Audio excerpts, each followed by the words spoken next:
cette vidéo, j'aimerais vous présenter les principaux évangélistes qui veulent profiter de la ferveur complotiste. Via Théovox, on a appris cette semaine qu'il y a un gros party qui s'organise le 11 octobre pour l'Action de grâce avec toutes sortes d'invités, preachers et les têtes d'affiche habituelles du mouvement conspirationniste. Parmi les gourous habituels, on reconnaît Alexis Cossette-Trudel de QAnon, l'actrice Lucie Laurier, Daniel Pilon qui compte 50 000 abonnés, Stéphane Blais de la fameuse fondation qui récolte de l'argent pour poursuivre le gouvernement. Donc on peut s'attendre à ce qu'il y ait au moins 10 000 personnes rassemblées dans le parc Jarry alors qu'on est présentement en zone orange. Ils seront donc entassés sans masque, sans distanciation sociale, en chantant la gloire de Jésus-Christ. Dès le début de la pandémie, c'est vraiment le studio Théovox qui a pavé la voie pour un rapprochement entre les évangélistes d'un côté et les complotistes de l'autre. On peut remarquer que les deux animateurs de cette chaîne religieuse feront justement partie des conférenciers au Parc Jarry, c'est-à-dire le pasteur Jean-François Denis et sa femme Annie Dupont-Denis. Leur truc, ça a toujours été de s'introduire dans les manifs pour donner le spotlight que recherchent des gourous comme Stéphane Blais et sa fondation. On peut le voir à droite, il va même le toucher sur l'épaule. Il se rapproche ici d'Alexis Cossette-Trudel qui a 110 000 abonnés sur sa chaîne YouTube. Ils vont aussi offrir des séances de maquillage à l'artiste Charland, qui est l'ancien numéro 2 de la Meute, ici accompagné de sa conjointe Carole Lalouve. On va voir en extrait vidéo comment ils s'y prennent pour flatter leur ego. C'est tout à fait spécial. Aujourd'hui, un invité qui, soit dit en passant, n'a presque plus besoin de présentation. Stéphane Blais, bonjour. Salut Jean-François, je suis très content de t'accueillir à nos bureaux. Merci beaucoup. Je suis tellement content que tu aies accepté, Stéphane, qu'on puisse avoir cette entrevue-là. Je pense qu'on va avoir plein de belles choses à discuter aujourd'hui. Exact. On va essayer de faire découvrir à nos auditeurs qui se cache derrière le personnage public que tu es. Je sais que tu es bien impliqué dans plusieurs organisations. Oui. En fait, tu es le président du Parti citoyen au pouvoir du Québec. Exactement, oui. Tu es également le président de la Fondation pour la défense des droits et libertés du peuple. Tu t'es pas trompé. J'ai triché, j'ai pas de mérite. C'est tellement un long nom. Un beau nom. Allons-y du côté concret. C'est que on sait que en haute instance, il y a des gens malveillants qui font partie de sectes. Appelons ça comme ça, des sectes. Puis les sectes, ben, ça existe. Hein? Oui. Et des sectes sataniques, ça existe. Oui. OK? Est-ce que Satan existe? Ça, je ne sais pas. Mais, cette secte-là est intéressante pour compromettre les politiciens. Okay? C'est-à-dire que tout ce qui est vice fait en sorte que quand tu es filmé ou quand tu es compromis, ben, tu vas écouter ce qu'on a à dire, right? Oui. Donc, c'est à ce niveau-là, je pense que les gens doivent comprendre qu'il faut au moins se rendre jusqu'à ce niveau-là, qu'il existe des organisations malveillantes. Et quand on parle de spiritualité, il y a des sectes, des organisations qui, depuis plusieurs années, ont infiltré nos institutions politiques, nos institutions économiques et nos institutions religieuses aussi. J'ai quasiment le goût de te poser la question suivante, Stéphane. Oui, est-ce que tu dénotes une corrélation entre, tu sais, on a quelque part désacralisé le mariage, on a décriminalisé l'avortement, on a sorti Jésus, le Christ, puis Dieu de nos écoles, on a rentré un cours qui était un cours d'éthique et culture religieuse. Oui.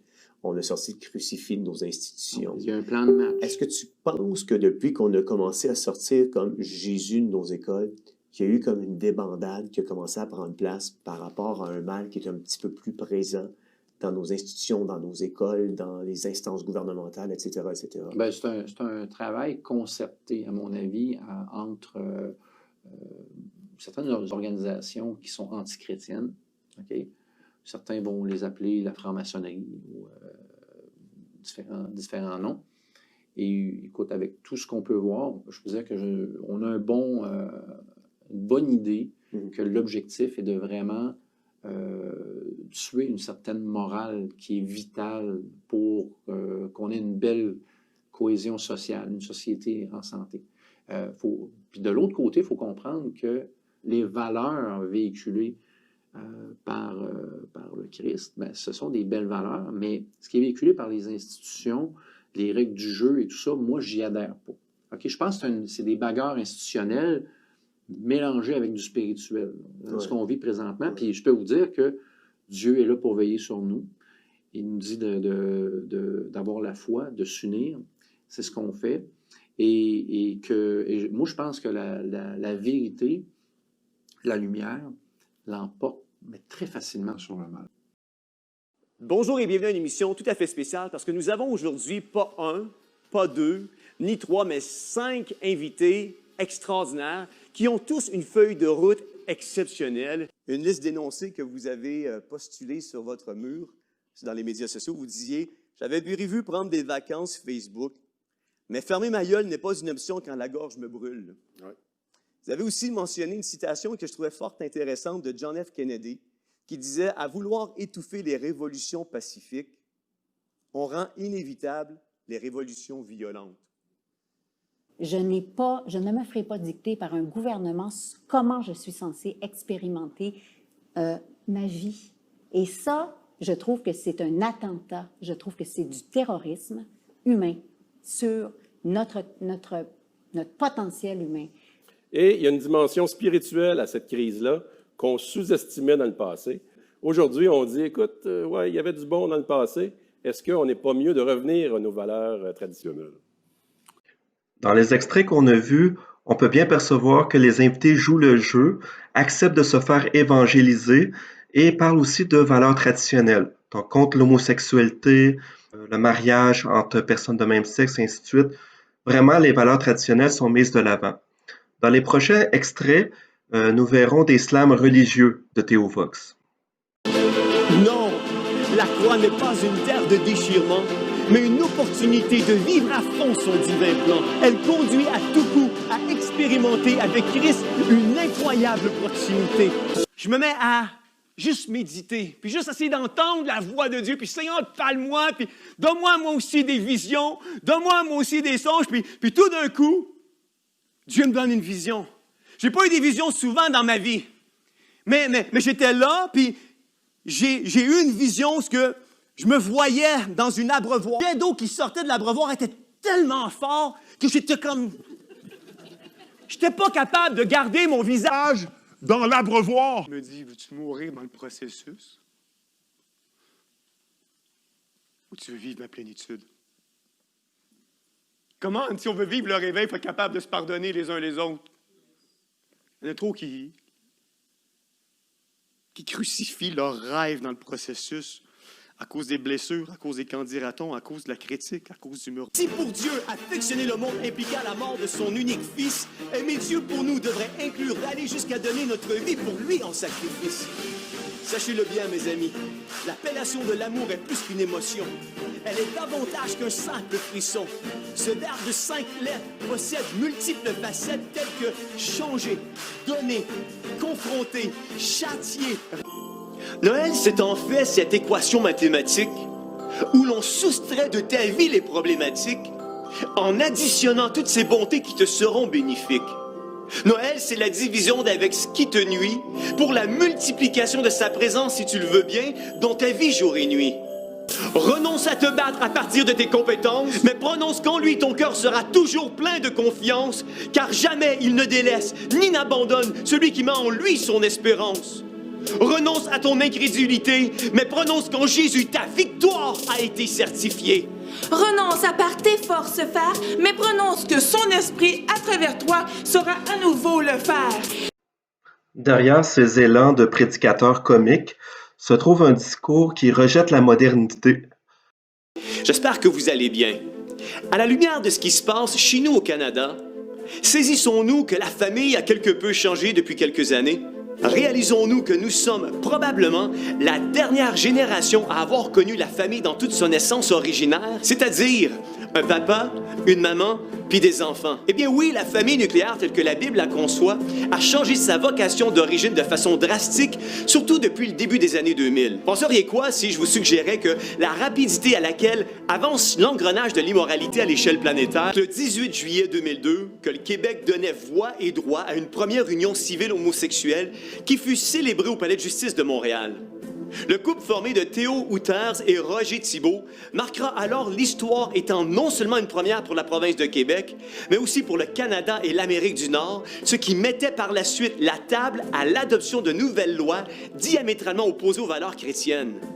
Le Québec, par cette première, venait donc de désacraliser le mariage, rattachant celui-ci à une idéologie contraire à ce que la Bible enseigne à travers le livre de la Genèse, l'Évangile de Matthieu ou encore l'Épître aux Éphésiens, où, à travers ce renversement d'ordre moral où l'homme se rebelle contre Dieu, prétendant dans sa rébellion être Dieu et dicter ses propres règles de conduite, on venait d'ouvrir la porte et changer à jamais l'image originale instaurée par le Créateur face à la définition biblique de ce que l'on connaissait comme étant la famille nucléaire, c'est-à-dire un noyau composé d'un père, d'une mère et des enfants dans le cadre sacré du mariage. Et nous n'avions malheureusement pas réagi. Maintenant, j'aimerais parler d'un autre groupe évangéliste qui souhaite percer le mouvement complotiste, c'est-à-dire celui du pasteur de Carlos Norbal, qui va organiser la fameuse rencontre du Parc Jarry le 11 octobre. On parle ici du même pasteur qui avait soutenu Maxime Bernier l'année passée afin de l'aider à participer au débat des chefs. On parle bien d'une droite évangélique politisée qui soutient un parti anti-immigration, étrangement. Plus précisément, M. Norbal est le secrétaire du parti de Bernier dans le comté de Pierrefonds-Dollard. Leur bannière Facebook dans le comté est d'ailleurs un Maxime Bernier tout sourire qui serre la main à Alexis Cossette-Trudel, ce fameux grand gourou de QAnon au Québec. Sur la même page, le pasteur Norbal fait la promotion du party COVID qu'il va organiser au Parc Jarry. Regardons ensemble des extraits de cette entrevue.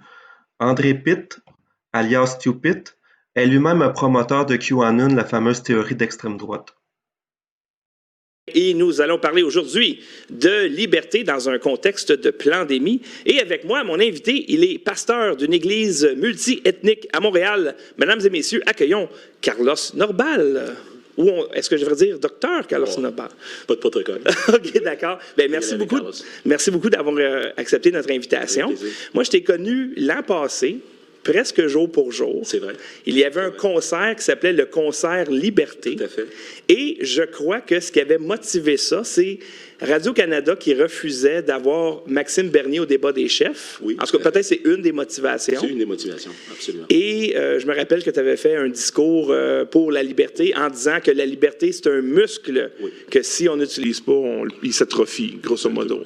Ben, tu vois pourquoi les communistes veulent détruire la religion? Oui. C'est qu'ils veulent pas que tu te soumettes à la volonté d'un Dieu, mais ils veulent que tu te soumettes à leur volonté à eux. Exactement. Des gens qui ont une moyenne de quotient intellectuel d'à peu près 83 et qui vont te dire, bon, ben, à partir de maintenant, là, ça prend des toilettes transgenres, puis ça prend des drag queens pour lire des histoires aux enfants dans les bibliothèques. 4-5 ans. Et c'est notre loi et tu n'as pas le droit de le refuser, puis on va t'emmener en cours. Puis on va gérer l'éducation et l'information que tes enfants reçoivent à l'âge de 3-4 ans. On les apprend à se masturber, on les apprend la sodomie à l'âge de 4 ans. Et le parent n'a absolument rien à dire. C'est ça. Moi, mon point, le commentaire que je voudrais emmener, c'est vrai comme croyant qu'on est appelé à se soumettre jusqu'à ce que les lois deviennent anti-Christ ou anti-biblique ou anti-morale en ce qui nous concerne. Quand l'ennemi attaque tes enfants et que tu ne réagis pas, l'ennemi sait qu'il a gagné. Oui, tout à fait. Parce que c'est la dernière frontière. Ouais. Et moi, ce que je crains, c'est... Je crains, et j'espère que j'ai tort. J'espère vraiment que j'ai tort. Mais c'est pas tout le monde qui est en train de prendre ça du sens du poil. Hein? Il y a des gens qui commencent à hausser le ton de plus en plus, parce que là, on commence à parler de leurs enfants. On commence à parler de la sécurité de leurs enfants qui commencent à être violés de plus en plus par rapport à ce qui se planifie ou ce qui se prévoit en termes d'obligations de dépistage du COVID, en termes d'obligations potentielles, selon ce qu'on a vu dans les décrets sanitaires, on les a vus. Le gouvernement a le droit de forcer sa vaccination maintenant, s'il le désire, s'il juge que c'est nécessaire, sans notre consentement, soit sur nos enfants, soit sur nous-mêmes. Et je pense que la population n'est pas consciente de ça. De plus en plus, si on ne fait rien, je pense qu'on est en train de se diriger peut-être vers une guerre civile. Ils disent que la tension monte, qu'il va peut-être y avoir la guerre civile. C'est exactement ce que eux promeuvent en propageant leurs fausses nouvelles, en organisant des gros shows de 10 000 personnes alors qu'on est en zone orange à Montréal. Ensuite, si on jette un coup d'œil à l'église qui a été fondée par M. Norval et sa femme, on peut remarquer que 4 ministres sur 7 prendront la parole lors du festival au Parc Jarry, dont ici en bas, M. Patrick Saint-Onge, qui est un ancien candidat de Maxime Bernier. Il apparaît ainsi que l'Église est fortement liée au Parti populaire de Maxime Bernier. Soit dit en passant, ce même Patrick Saint-Onge, il relayait des théories d'extrême droite, des théories du complot, du stupide, ainsi de suite. J'aimerais aussi terminer en glissant un mot sur le pasteur controversé Henry Hildebrand. Il est très connu en Ontario parce qu'il défie les recommandations sanitaires sur une base régulière. On pourrait aussi consulter un article du nouveau média Majeur qui rappelle que par le passé, ce pasteur prônait la violence envers les enfants et la négligence. Par exemple, il refusait certains traitements médicaux aux enfants, ce qui montre encore un refus de la modernité et de la réalité dans laquelle on vit. Merci d'avoir écouté mon topo jusqu'au bout.